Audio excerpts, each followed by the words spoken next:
تاریخ کی کتابوں میں اونٹنی کو قتل کرنے کے حوالے سے جس مشہور اور دلچسپ واقعے کا تذکرہ ملتا ہے، اس کا تعلق حضرت صالح علیہ السلام کے دور سے ہے۔ حضرت صالح علیہ السلام کی قوم کا نام قوم سمود تھا۔ قوم سمود سام بن نوح یعنی حضرت نوح علیہ السلام کے بیٹے کی اولاد تھیں۔ یہ عرب کے قبائل تھے اور ان کی بستیاں حجاز اور شام کے درمیان واقع تھیں۔ ان کو اللہ تعالیٰ نے بڑی طاقت اور بہت لمبی عمریں عطا کی تھیں۔ ان کی عمریں اتنی لمبی تھیں کہ اگر کوئی سمودی اپنے لیے نوجوانی کی عمر میں مٹی گارے کا گھر تعمیر کرتا تو وہ مکان بوسیدہ ہوتے ہوئے کھنڈرات میں تبدیل ہو جاتا، لیکن وہ ابھی جوان ہوتا۔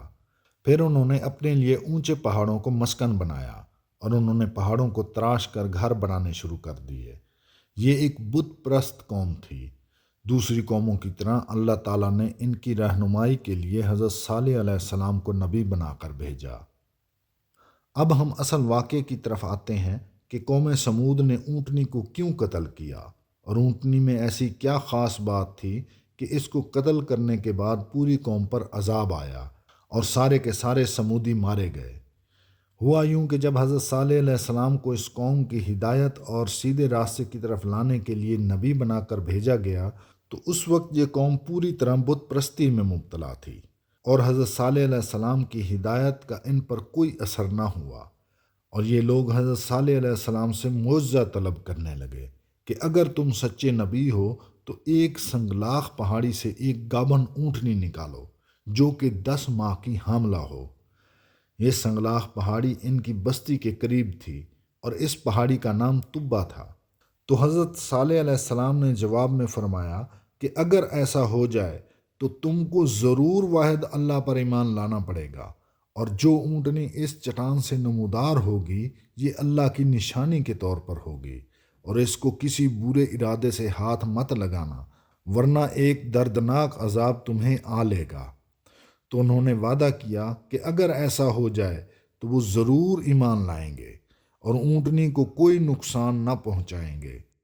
اب اللہ کے نبی کے ساتھ ان کی 2 شرائط پر معاملہ طے ہو گیا۔ ایک تو وہ معجزہ دیکھتے ہی ایمان لے آئیں گے، اور دوسرا یہ کہ وہ اونٹنی کو کوئی نقصان نہ پہنچائیں گے۔ پھر حضرت صالح علیہ السلام نے اللہ کے حضور دعا کی تو پہاڑ پھٹا اور اس سے ایک گابن اونٹنی برآمد ہوئی۔ اونٹنی کا معجزہ دیکھتے ہی ان کا ایک سردار اپنے ساتھیوں سمیت ایمان لے آیا، مگر ذواب بن عمرو جو کہ بتوں کا مجاور تھا، اس نے باقی سرداروں کو ایمان لانے سے روک دیا۔ اونٹنی چونکہ 10 ماہ کی حاملہ تھی، اس نے کچھ دن بعد بچہ دے دیا۔ اونٹنی کا معاملہ کچھ اس طرح تھا کہ وہ ایک موٹی تازی اور ہیبت والی اونٹنی تھی اور ان سمودیوں کی بستی میں چرتی چگتی رہتی تھی۔ وہ اونٹنی ایک راہ سے آتی اور دوسرے راہ سے چلی جاتی تھی۔ یہ اونٹنی جس راہ سے گزرتی تھی اس رستے سے دوسرے جانور ہٹ جاتے۔ سمودیوں کے جانوروں اور اونٹنی کے پانی پینے کے دن مقرر تھے۔ ایک دن سمودیوں کے جانور پانی پیتے اور ایک دن اونٹنی پانی پیتی۔ جس دن اونٹنی پانی پیتی اس دن یہ اتنا دودھ دیتی کہ ان کے سارے برتن بھر جاتے۔ اب ان کا ایک سردار جو بتوں کا مجاور بھی تھا، جس کا نام ذواب بن عمرو تھا، اس کی بیوی جس کا نام غنیزہ تھا، اس کی لڑکیاں بہت خوبصورت تھیں۔ دونوں حضرت صالح علیہ السلام اور اونٹنی کے دشمن بن گئے، اور وہ ان دونوں کو قتل کرنے کا منصوبہ بنانے لگے، اور اپنے ساتھ بستی کی سب سے مالدار عورت جس کا نام صدقہ بن ماہیہ تھا، اس کو بھی اپنے منصوبے میں شامل کر لیا۔ صدقہ بن ماہیہ کا شوہر حضرت صالح علیہ السلام پر ایمان لے آیا تھا، اس لیے اس نے اپنے شوہر کو چھوڑ دیا اور حضرت صالح علیہ السلام کی دشمن بن گئے۔ اس مقصد کے لیے انہوں نے بستی کے اوباشوں کو مال اور خوبصورت لڑکیوں کا لالچ دے کر اونٹنی کے قتل پر اکسایا اور کہا کہ جو اونٹنی پر سب سے پہلے وار کرے گا اس کو اس کی پسندیدہ لڑکی ملے گی۔ اس طرح 9 فسادی شخص اونٹنی کے قتل پر تل گئے۔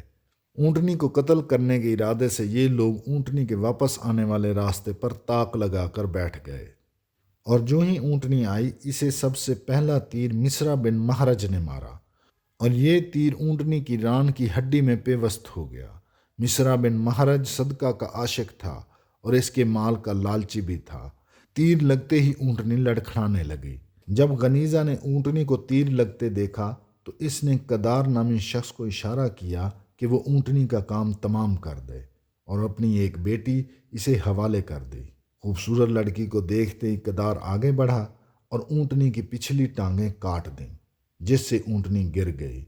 جب کدار اونٹنی کا گلا کاٹنے کے لیے آگے بڑھا تو اونٹنی نے منہ سے ایک آواز نکالی، جس سے اس کا بچہ ہوشیار ہو گیا اور اس پہاڑی پر چلا گیا جہاں سے اونٹنی نمودار ہوئی تھی۔